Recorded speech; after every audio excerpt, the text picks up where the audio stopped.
This is Sword in the Darkness, bringing you a video about Arya and the Night King. In Season 8, Episode 3 was very polarizing in the community with strong opinions on both sides. And one of the most controversial parts was Arya killing the Night King. So this is the aspect I would like to address, and because I don't see why she couldn't. In my humble opinion, there are two aspects to this, Arya's journey and the dagger's journey, and while there's more than one Chekhov's gun in this story, the dagger is one of them. It has been there from the beginning. It's one of the contributing factors to the War of the Five Kings.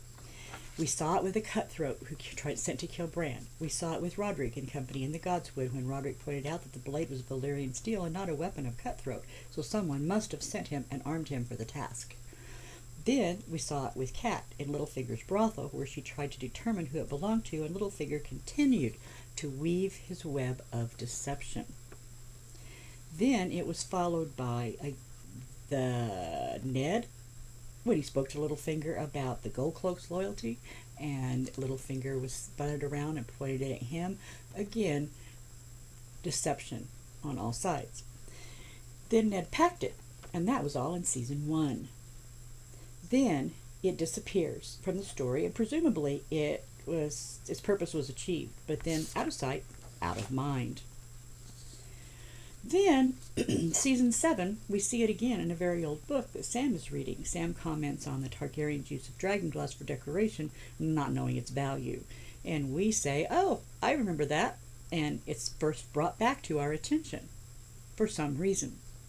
Then miraculously Littlefinger has possession of the dagger again and gives it to Bran, presumably to get into his good graces because he thinks Bran is the Lord of Winterfell now.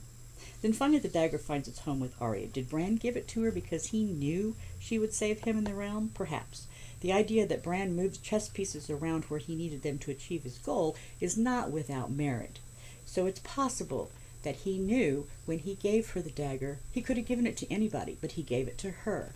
So we assume that he might have known that she was going to be able to use it. Which brings us to Arya's journey.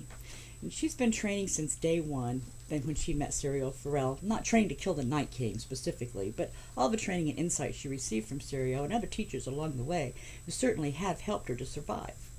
Her trials and tribulations, misfortunes, tragic loss taught her strength and perseverance. She was at the statue of Baelor when Ned lost his head. She traveled north with Yoren, who was trying to take her home to Winterfell, but she ended up in Harrenhal, and eventually with the Brotherhood. After that, the Hound took her. First, he took her to the twins.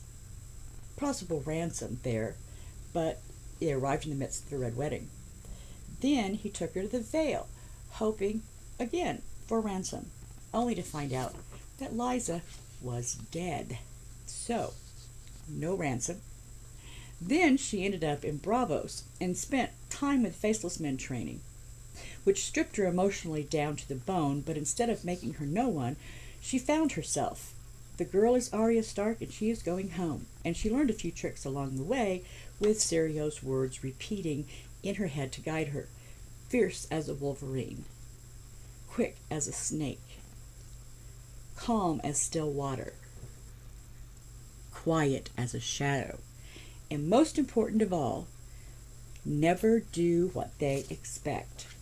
And there's a couple of other things that need to be addressed to round out the story, the issue with Arya killing the Night King, and how easily he was killed. In my humble opinion, killing him was always going to be easy. One poke with the right weapon in the right place, and bingo, you've got ice chips. The hardest part, the truly hardest part, was going to be getting close enough to him. Semantics, I know, but the sentiment was expressed by Jon to Beric when they were beyond the wall, and Beric realized that killing him would make the rest of them fall. And Jon said at the time, you don't understand. And what Beric didn't understand was just how difficult it was going to be to get to the Night King. Through his army of undead, plus his own White Walker soldiers by him all the time, it was going to be extremely difficult, and only made more difficult by the fact that he and his have rolled over the land like locusts, destroying everything in their path, emptying villages and holdfasts, and creating an ever-expanding army of undead soldiers, making it increasingly more difficult to get to him. Then, after that, I would say that the final piece falls into place when Melisandre repeated what she had previously said to her. Brown eyes, green eyes, and blue eyes, eyes she would shut forever. And then Melisandre said one more thing to her. She said, "What do we say to the god of death? Not today." All of these things have been laid out before us from Season 1, Episode 1, quietly building and weaving into an obvious outcome that we never saw coming. And then, one final bone of contention seems to be prophecy, the Azor Ahai reborn as the prince or princess that was promised prophecy. Well, Maester Aemon thought Rhaegar was the prince that was promised. Rhaegar thought his son Aegon was the prince that was promised. And then Aemon thought that maybe Daenerys was the princess that was promised. Melisandre thought Stannis was Azor Ahai. And then when she looked in the flames, she could no longer see him. She prayed for a glimpse of Azor Ahai, and R'hllor showed her only snow. And Melisandre then eventually landed on Dany. But prophecy comes with a warning that cannot be taken lightly. Born amidst salt and smoke, beneath a bleeding star. I know the prophecy. Marwyn turned his head and spat a glob of red phlegm on the floor. Not that I would trust it. Gorgon of Old Yes once wrote that prophecy is like a treacherous woman. She takes your member in her mouth, and you moan with the pleasure of it and think how sweet, how fine, how good this is. And then her teeth snap shut, and your moans turn to screams. That is the nature of prophecy, said Gorgon. Prophecy will bite your prick off every time. But still, he chewed a bit. Still. And if prophecy is that misleading, then why do we apply it to what suits our fancy best? The old tale tellers can't even decide who ended the long night.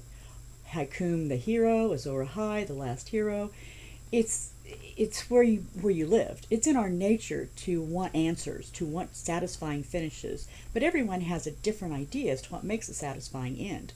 Jon and Daenerys Targaryen have been set up as obvious heroes, but maybe just a little too obvious.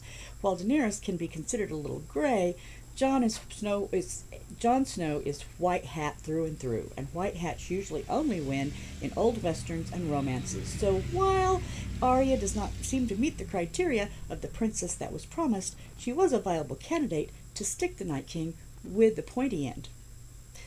Thank you for watching. Please like, subscribe, and share, and I will